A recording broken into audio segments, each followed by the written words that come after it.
Take off your shoes, don't dirty the floors. This isn't your barn. My daughter's voice was sharp, dismissive, like I was some delivery guy who'd tracked mud through her perfect foyer. She stood there, arms crossed, waiting for me to obey, while her friends watched from the living room.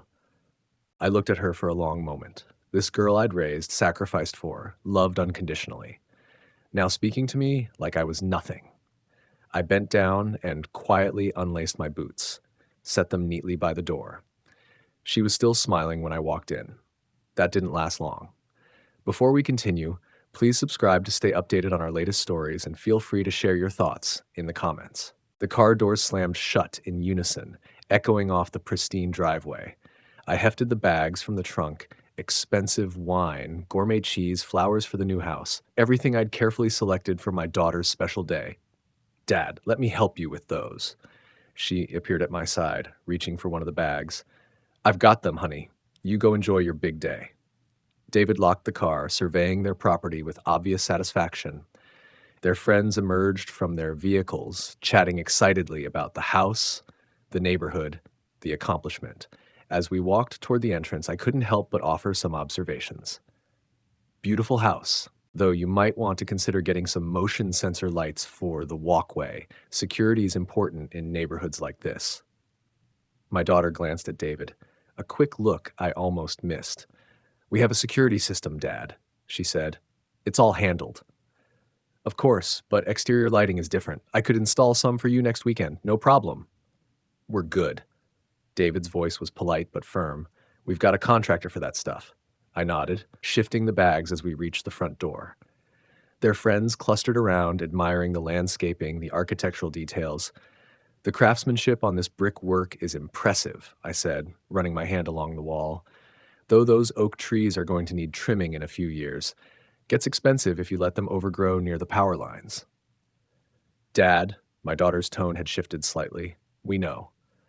Right, of course. Just thinking ahead. I tried to laugh it off. You know, this reminds me of when we looked at that house on Maple Street. Remember? You were maybe 12, and you said, Dad, could you maybe not with the childhood stories today? She glanced toward her friends, embarrassment flickering across her face. These are my colleagues. The words stung.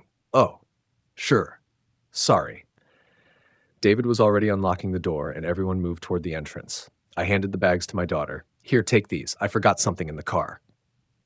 What did you forget? She asked, but there was impatience in her voice now. Just a little something extra. Won't be a minute. As I turned to head back, I heard her mutter to David, just loud enough for me to catch. He always has to make everything about him, doesn't he? The words hit like a physical blow. I kept walking toward the car, my chest tight, trying to process what I'd just heard. My own daughter, talking about me like I was some burden, some embarrassment she had to manage in front of her new life. I reached into the car and grabbed the small, wrapped box from the glove compartment, a vintage compass I'd found at an antique shop. Something meaningful, something that spoke to new beginnings and finding your way. I'd been so excited to give it to her. Now it felt heavy in my hands. When I turned back toward the house, I could see them all through the open doorway. Animated conversation, laughter, glasses already being filled. My daughter stood in the center of it all, radiant and confident, completely in her element. I walked back across the driveway, box in hand, watching this tableau of her success, her real life, the life where I apparently didn't quite fit. As I reached the threshold, she turned and saw me approaching. Take off your shoes, don't dirty the floors. This isn't your barn. The words hung in the air like a challenge. I stood there, small wrapped box in my hand, looking at my daughter. This woman I'd raised, sacrificed for, loved without condition. She stared back at me with arms crossed, waiting for compliance. I blinked. Then I chuckled, a soft, genuinely amused sound that seemed to surprise everyone, including myself. Well, I said, setting the box down carefully and reaching for my laces, that's an interesting way to welcome your father. I pulled off one boot, then the other, taking my time. Tell me, sweetheart, since when do you talk to me like I'm some stranger tracking mud through your life? Her jaw tightened. Dad, I just asked you to take off your shoes. It's not a big deal. You're right. I straightened up in my socks, boots neatly placed by the door. It's not about the shoes at all, is it? I looked around the pristine foyer, then back at her. Because I seem to remember you living in that barn for 25 years. Remember that little place where we saved every penny together so you could afford a house like this? The room went dead silent. Her friends studied their hands, their phones, anything but us. You're being dramatic, she said, but her voice had an edge now. And for the record, I didn't have a choice about where to live back then. I was a kid. But this is my house now, with my rules. You made me follow your rules when I lived under your roof, so now you can follow mine. Fair enough, I nodded slowly. Your house, your rules. I can respect that. I gestured around the foyer at her friends, still in their shoes, still standing comfortably on her pristine floors. But I'm curious, do these rules apply to everyone, or just to me? She followed my gaze, and I watched her face change as she realized what I was pointing out. David in his expensive loafers, her friends in their designer heels and dress shoes, all standing on the same floors she just declared off limits to my boots. That's different, she said, but the certainty was wavering. Different how? I kept my voice calm, genuinely curious. Help me understand the logic here. Color rose in her cheeks. They're guests. And what am I? The silence stretched out, uncomfortable and telling. One of her friends, tall guy with expensive glasses, cleared his throat. Maybe we should all just... I'm sorry. I turned to him with a polite smile. I don't think we've been properly introduced, but this is a family conversation, and unless you're planning to help with the dishes later, I'd suggest you find something useful to do. I gestured toward the kitchen counter. Maybe slice that cheese we brought? The man's mouth opened, then closed. He looked to my daughter for rescue, but she was staring at me like she'd never seen me before. David stepped forward, hands raised in a peacekeeping gesture. Hey, let's all just take a breath here. This is supposed to be a celebration. You're absolutely right, David. I nodded at my son-in-law. This should be a celebration. I looked back at my daughter, still standing in her heels on those precious floors. So tell me again about these rules of yours. Because from where I'm standing, well, standing in my socks, it seems like some people are more equal than others in your house. Her expression hardened. It's my house. I decide who takes their shoes off and who doesn't. Ah, I nodded slowly. So it's not about the floors at all. It's about power, about putting me in my place. I looked around at her friends, all of them suddenly very interested in their phones. I have to say, that's quite a performance for your audience. Don't you dare. Don't I dare what? Point out the truth? I picked up the small box from where I'd set it down. You know what? You're right. It is your house, and you've made your position very clear. The tension hung in the air like smoke. Her friends exchanged glances. David cleared his throat, and somewhere in the distance, I could hear the hum of their expensive refrigerator. I looked around at the beautiful space, at the people who belonged here, at my daughter who was still staring at me with defiant eyes. Well, I said finally, I suppose we should get this celebration started properly. I headed toward the kitchen. Let me get these appetizers arranged. Can't have a housewarming without proper food, can we? I began unpacking the bags, methodically arranging cheese on one of their pristine white plates. The silence from the foyer stretched behind me like a held breath, broken only by the soft murmur of uncomfortable conversations trying to restart. Oh, this looks incredible! I turned to find one of their friends, a woman with perfectly styled blonde hair, approaching the kitchen island with determined cheerfulness. Her smile was bright, practiced, the kind you use to paper over awkward moments at corporate events. Thank you, I said, unwrapping the imported brie. I thought they deserved the best for their big day. Absolutely, and what a gorgeous kitchen to serve it in. She gestured around expansively, and I could see the relief in her eyes at having found safe conversational territory. The renovation must have cost a fortune. I glanced at the gleaming appliances, the marble countertops, the custom cabinetry, all of it beautiful, all of it expensive. Oh, I'm sure it did. Though you know what they say about investment pieces, sometimes you get what you pay for, sometimes you just pay for the brand name. The woman laughed nervously. Another friend joined us, drink in hand, eager to escape whatever tension still lingered in the other room. Dad makes the best cheese boards, my daughter's voice came from behind me. I could hear the forced lightness, the attempt to reclaim normal family dynamics. He's very particular about presentation. Attention to detail, I agreed, arranging crackers with deliberate precision. You learn that when you spend years making sure every dollar counts. I opened the wine, a bottle that had cost me half a day's wages. This refrigerator is impressive, by the way. Sub-Zero, right? Top of the line. It was David's splurge, my daughter said, moving to stand beside the island.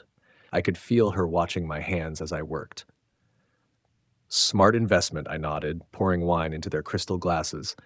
Though, I have to say, for what these units cost, you'd think the ice maker would be quieter. Sounds like it's struggling a bit.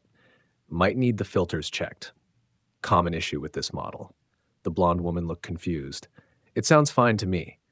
Give it 6 months, I said with a gentle chuckle. Background noise becomes white noise until something's actually wrong. Then you notice. I handed her a glass. But hey, that's what warranties are for, right? Assuming they registered it properly. My daughter's jaw tightened almost imperceptibly. David appeared in the doorway, drawn by the sound of normal conversation, relief evident on his face. Dad was just admiring your appliances, she said, and there was an edge underneath the words that only I would catch. The whole kitchen is beautiful, I continued, running my hand along the marble. Carrara marble, isn't it? Classic choice. Though I hope they sealed it properly, this grade can stain if you're not careful with acidic foods. I gestured at the wine, or red wine spills. The contractor assured us, David started. Oh, I'm sure he did, I interrupted gently. They always do.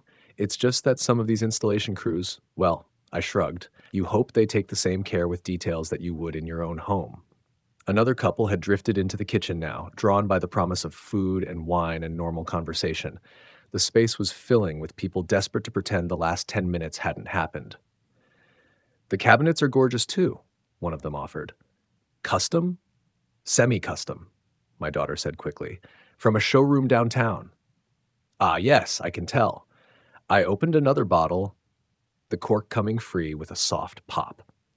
Good quality hardware, though I noticed the door on that corner cabinet, I pointed, sits just slightly off square, probably settled during install. Nothing major, just one of those things you learn to live with. The kitchen had gone quiet again, but this was a different kind of quiet. Not the shocked silence of our earlier confrontation, but the careful quiet of people beginning to understand that something else entirely was happening here. My daughter was staring at me now, her eyes bright with barely contained frustration. She understood exactly what I was doing, methodically cataloging flaws, questioning choices, undermining the perfection she wanted to project, all while smiling and serving wine to her guests. Dad, she said, her voice carefully controlled at, maybe you could tell everyone about that compass you brought? Of course, I said, pulling the small box from my pocket. Though first, let me finish getting everyone fed. That's what matters most, isn't it? Taking care of people? I met her eyes across the marble island, and in that moment, we both knew this was far from over. I pulled the small box from my pocket and set it on the marble counter, the gesture drawing everyone's attention away from their wine glasses. The wrapping paper was simple, understated, nothing like the elaborate bows and designer bags that seemed to fill every corner of their new life. "What's this?" the blonde woman asked, leaning forward with renewed interest. "A little housewarming gift," I said, watching Emily's face as she reluctantly approached. "Go ahead, open it." She unwrapped it carefully, almost reluctantly, and lifted the antique compass from its nest of tissue paper. The brass caught the kitchen lights, warm and worn from decades of use. "It's beautiful," David said, genuinely impressed. "Is it functional?" "Completely." I took it gently from Emily's hands, showing how the needle swung true. Belonged to a ship captain, according to the antique dealer. Guided him through some rough waters over the years. I looked at Emily. I thought it was perfect for this moment in your lives. New house, new beginning, finding your true direction. The guests murmured appreciation, but I could see Emily's jaw tighten as she understood there was more to this gift than sentiment. The thing about a compass, I continued, turning it over in my hands, is that it only works when you remember where you came from. True north never changes, no matter how far you travel or how fancy your new coordinates get. That's very thoughtful, Dad. Emily's voice was carefully controlled, but her eyes were telling a different story. I hope you'll keep it somewhere special, maybe on that beautiful mantle over there. I gestured toward the living room. So you can always remember that some things don't change just because your address does. The kitchen fell quiet again, the kind of silence that meant everyone was processing subtext they couldn't quite grasp, but definitely felt. The rest of the evening passed in carefully maintained pleasantries. More wine, more food, more conversations that skirted around the edges of what had really happened. But I could feel Emily watching me, could see the tension in her shoulders, the way she kept glancing at the compass now sitting on the counter like an unexploded mine. Finally, mercifully, the last guests gathered their coats and made their excuses. Hugs were exchanged, promises to get together soon, compliments about the house and the food, and what a lovely evening it had been. David walked them to their cars while Emily and I stood in the kitchen, surrounded by empty glasses and the detritus of forced celebration. The moment the front door closed, she turned on me. "What the hell was that?" Her voice was sharp, all pretense dropped. "You humiliated me in front of my friends. Every word out of your mouth was designed to undermine me, to make me look bad, to what?" I interrupted calmly, still wiping down their marble counters. "To point out that your ice maker is loud? That your cabinets need an adjustment? What exactly did I say that was so terrible? You know exactly what you did." Her hands were shaking now, whether from anger or wine, I couldn't tell. The passive-aggressive comments, the little digs about quality and costs and contractors. You were trying to make me look like some spoiled brat who doesn't know what she's doing. And what did you do? I set the dish towel down and faced her fully. Let me see if I can remember the evening correctly. You greeted me at the door by treating me like a servant. You made me remove my shoes while everyone else kept theirs on. You told your husband, loud enough for me to hear, that I always make everything about me. Her face flushed. I didn't. You didn't what? Think I'd hear you? Think I'd care?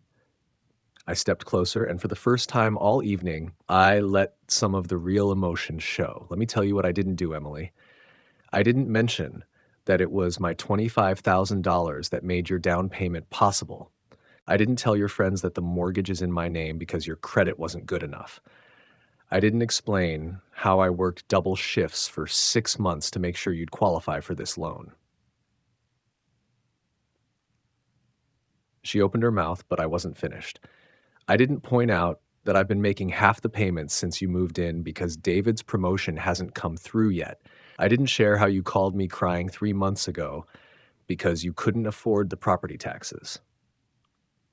I picked up the compass from the counter, turning it over in my hands. I kept all of that private, Emily, even while you wiped your feet on me in front of people who wouldn't give you the time of day if they knew the truth.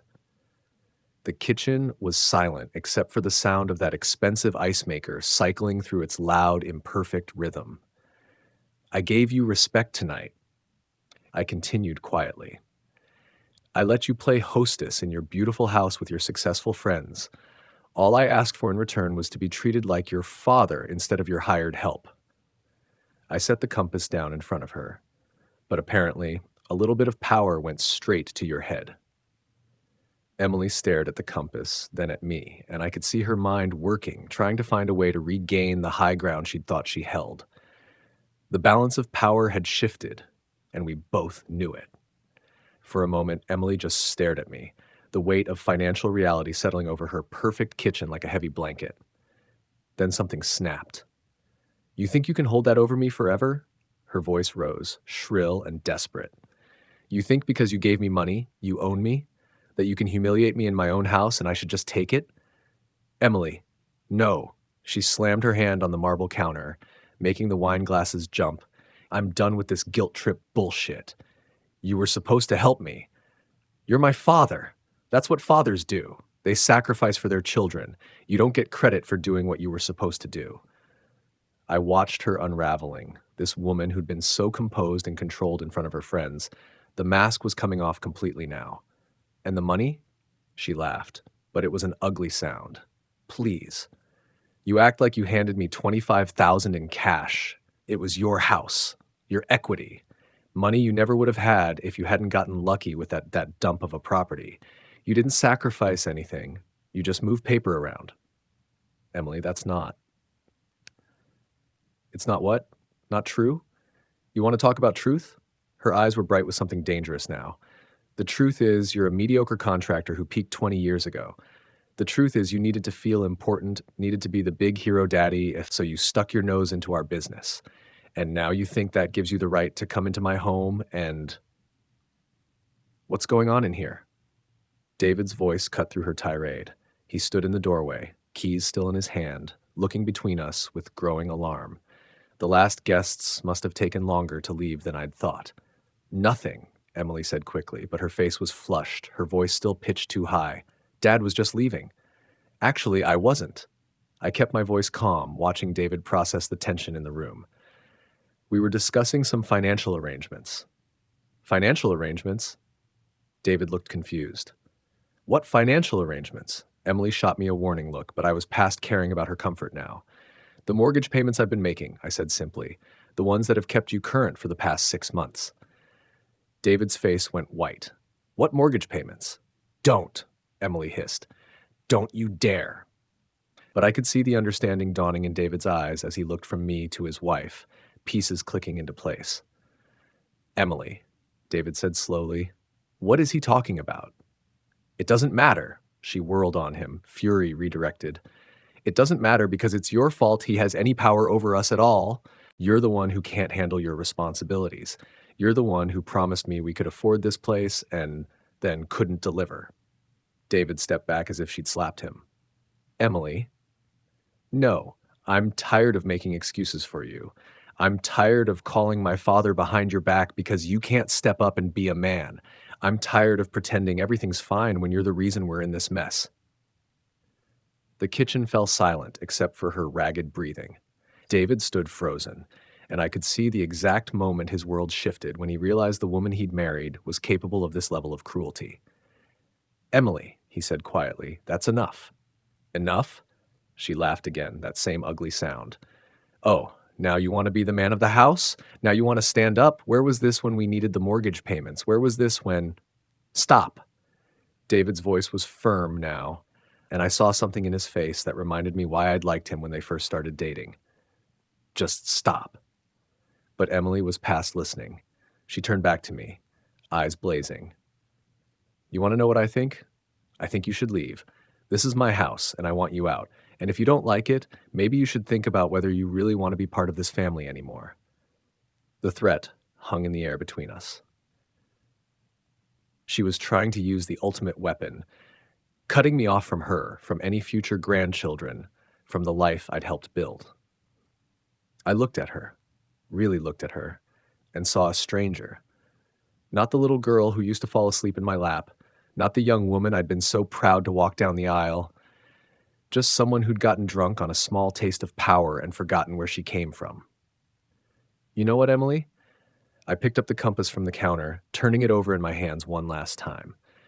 I think you're right. Maybe I should think about whether I want to be part of this family. I looked at David, who was staring at his wife like he'd never seen her before. I don't know how you want to handle this, David, but I know how I'm going to handle it. I'm done making those mortgage payments. I'm done being treated like the help in a house I made possible. When the bank calls asking where the money is, you two can figure it out yourselves. I set the compass down on the counter with a soft click. Good luck finding your direction without it. 3 days. That's how long it took. I was in my workshop, my barn, as Emily had so charmingly called it, when I heard the familiar sound of her BMW pulling into my gravel driveway. The engine cut off abruptly, followed by the sharp slam of car doors. Through the dusty window, I watched them approach. Emily marching ahead with that familiar, determined stride, her designer heels clicking against concrete like gunshots. David trailed behind, his shoulders hunched, looking like a man walking to his execution. The bank had started calling on Tuesday morning. First, just a polite inquiry about the late payment. By Tuesday afternoon, it was 3 calls. Wednesday brought the mortgage company, their automated system cheerfully reminding them about missed payments and potential fees. By Thursday morning, their perfect little world was already showing the first hairline cracks. I didn't bother rushing to the door. Just kept working on the old oak cabinet I was refinishing. a piece I'd found at an estate sale, solid wood from an era when things were built to last. The irony wasn't lost on me.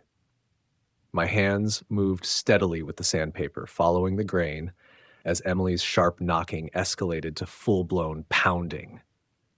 "I know you're in there." Her voice carried through the thin walls of my modest home, pitched high with panic and fury.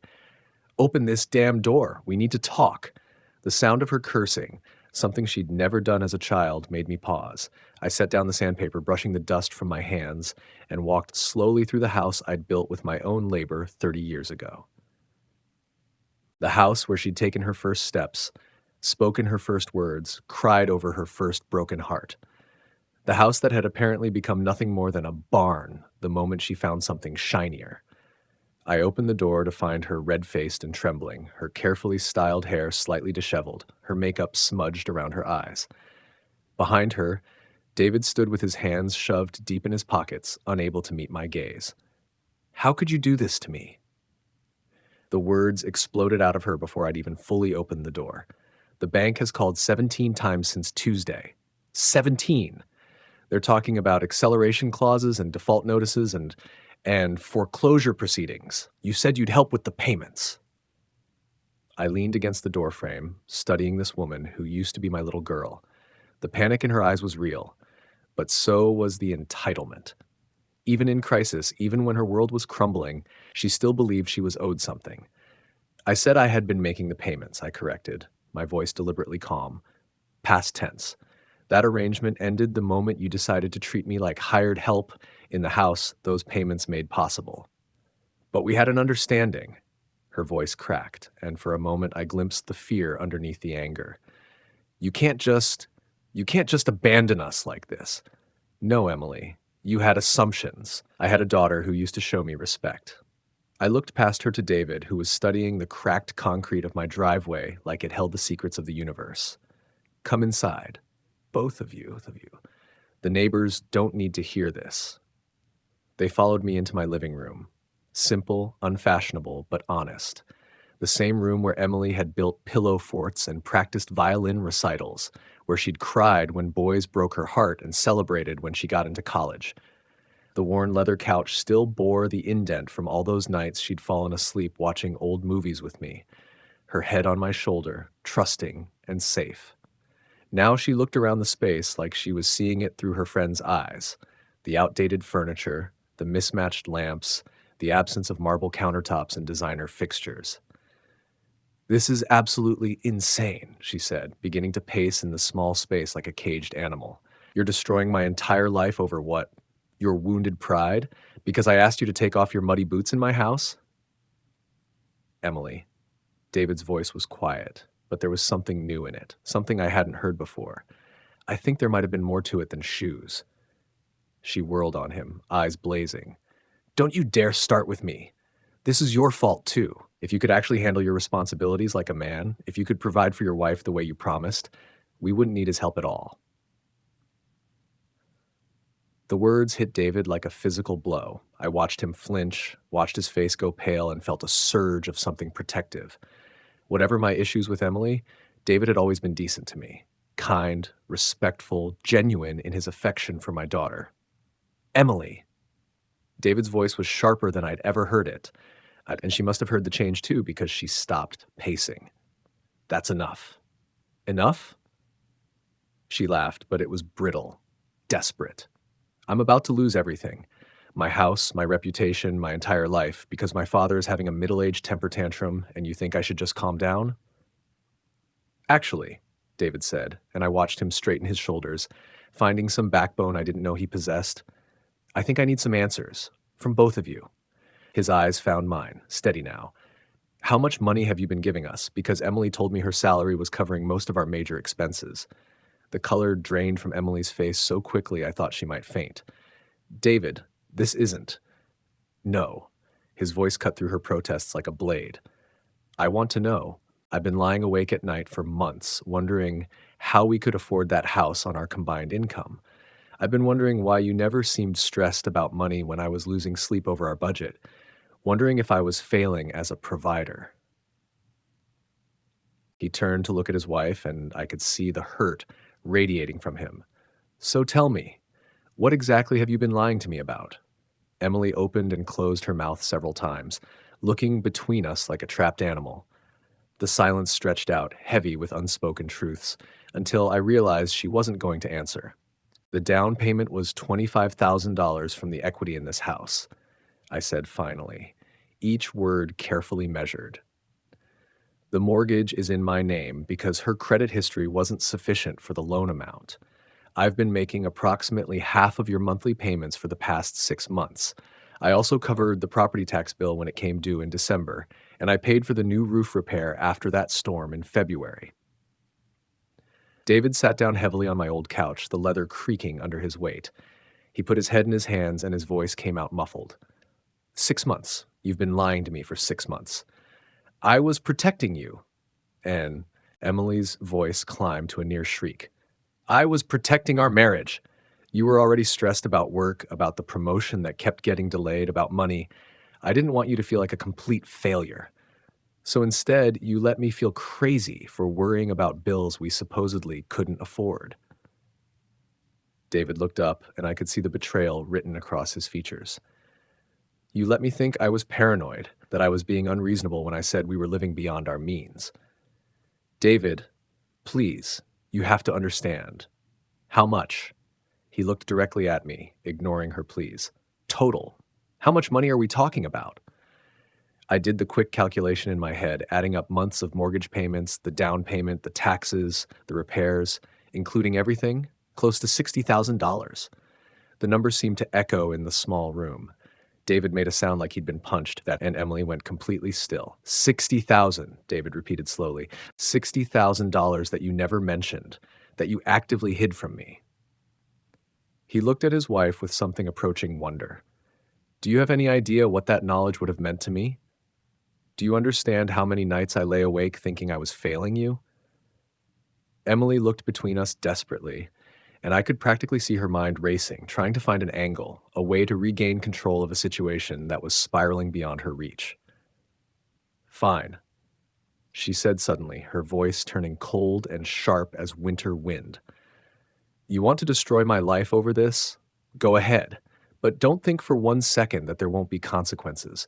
You'll never see your grandchildren when I have them. You'll never be welcome in my home again. You'll never be part of any family celebration, any holiday, any important moment. I'll make sure David's family knows exactly what kind of man you really are. Selfish, controlling, manipulative. The threats hung in the air like poison, each word carefully chosen to inflict maximum damage. This was my daughter wielding the ultimate weapons: isolation, shame, the severing of family bonds. But before I could respond, David stood up slowly, his face harder than I'd ever seen it. Emily, stop talking. Right now. Don't tell me to stop. He needs to understand what he's throwing away. He's choosing his precious ego over his own family. He's choosing his dignity over being used, David said quietly, but with absolute certainty. And after everything I've heard today, I don't blame him. Emily stared at her husband like he'd sprouted a second head. You're taking his side? After everything we've built together, after all our plans, you're going to side with him? I'm trying to understand how my wife has been systematically lying to me for months while her father drained his retirement savings to keep us afloat. David's voice was steady now, resolved. And I'm trying to understand why she thinks threatening him with the very grandchildren his money helped make possible is somehow the moral high ground. I never asked him to. Yes, you did, I said, speaking for the first time in several minutes. My voice was calm, almost gentle. Maybe not in so many words, but you asked. Every time you called crying about money. Every time you mentioned how tight things were.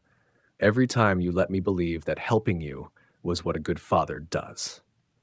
I stood up, moving to the window that looked out on my small, tidy yard. I thought I was supporting my daughter through a difficult time. I didn't realize I was enabling her to manipulate both of us. That's not what I was doing. But even as she said it, I could hear the uncertainty creeping into her voice. Then what would you call it? I turned back to face her. You let David think you were financially stable while secretly depending on me. You let me think you were grateful for my help while treating me like an embarrassment in front of your friends. You played us against each other. keeping secrets from both sides while benefiting from our separate contributions. The room fell silent, except for the steady tick of the old mantel clock my father had given me when I bought this house.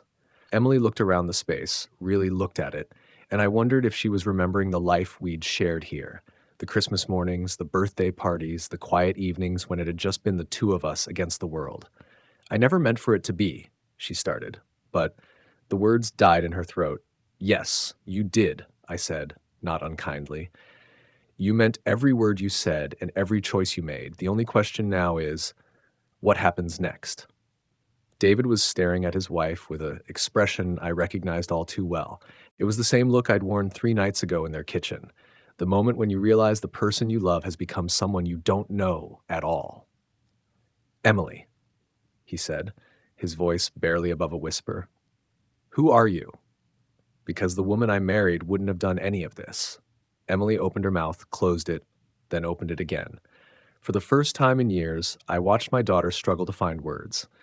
The woman who had always had an answer for everything, who had always known exactly how to turn any situation to her advantage, stood speechless in my modest living room. She started, then stopped.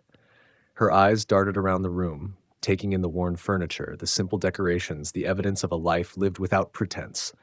I'm your wife, she said finally, but even she seemed to hear how hollow it sounded. David shook his head slowly. No. The woman I married wouldn't have lied to me for months, wouldn't have manipulated her own father, wouldn't have threatened to keep children away from their grandfather as punishment. He stood up, moving toward the door. I need some time to think. David, wait. Emily reached for him, but he was already walking away. I'll be at my brother's, he called back without turning around. When you figure out who you really are, let me know. The front door closed with a quiet click that seemed to echo through the house. Emily and I stood there in the sudden silence, and I realized this was the first time we'd been truly alone together in years. Dad, she whispered, and for just a moment she sounded like the little girl who used to run to me when storms scared her. I didn't mean for any of this to happen. I looked at her, really looked at her, and tried to see past the anger and manipulation to find some trace of the daughter I'd raised. What did you mean for Emily? She slumped into my old armchair, suddenly looking older than her 32 years. I wanted to feel successful, important, like I'd made it, you know? She gestured weakly around the room. I didn't want to end up back here in this little house living a small life. And what's wrong with a small life? I asked gently. What's wrong with honest work, with paying your own bills, with treating people with respect? Nothing's wrong with it, she said quickly. For some people, but I wanted more. I deserved more. There it was, the heart of it all. The belief that she was entitled to more than she'd earned, that wanting something badly enough meant she should have it regardless of the cost to others. I sat down across from her, in the same chair where I'd read her bedtime stories, where I'd helped her with homework, where I'd listened to her dreams and fears for 25 years. You know what I think you deserved, Emily? I said quietly, you deserved parents who taught you that respect goes both ways. You deserve to learn early that love doesn't mean accepting mistreatment. You deserve to understand that character matters more than marble countertops. She looked up at me, tears starting to form in her eyes. Are you saying you failed me? I'm saying we both did. I leaned back, feeling suddenly tired. I failed you by making it too easy to take me for granted, and you failed yourself by choosing comfort over character. Emily wiped her eyes with the back of her hand, smearing her makeup. So what happens now? I picked up the compass from where it sat on my coffee table, watching the needle settle on true north. Now you get to decide who you really want to be, and I get to decide how much disrespect I'm willing to accept in the name of family. Dad, I love you, Emily. I will always love you. I met her eyes, and for the first time in this whole ordeal, I felt completely at peace. But I won't be treated like hired help in a life I helped make possible. If you can't show me basic respect, then we don't have a relationship worth preserving. She stood up slowly, and I could see her processing the reality of consequences. For perhaps the first time in her adult life, her actions had led to genuine loss with no easy way back. The compass, she said, looking at it in my hands. You said it was about finding true direction. It is. What's yours? I smiled, and it felt genuine for the first time in weeks. North. Always north. Toward truth, toward dignity, toward relationships built on mutual respect. I held the compass out to her. The question is, what's yours? She stared at it for a long moment, then shook her head. I don't know yet. Then you have some work to do. After she left, I sat in my quiet house and realized something important. I felt lighter than I had in years. The constant weight of walking on eggshells, of managing someone else's emotions, of accepting disrespect in the name of peace. It was gone. Some people think family means accepting whatever treatment you're given because blood is thicker than water. But I learned something different. Love without respect isn't love at all. It's just enabling. The compass sits on my mantle now, pointing true north just as it always has. Some directions never change, no matter how much pressure you put on them to point elsewhere. Sometimes the most loving thing you can do is let someone face the consequences of their choices, even when that someone is your own child. If you enjoyed this story, subscribe to the channel and share your thoughts in the comments. And when you're ready for the next story, just click the box on the left. Thanks for watching.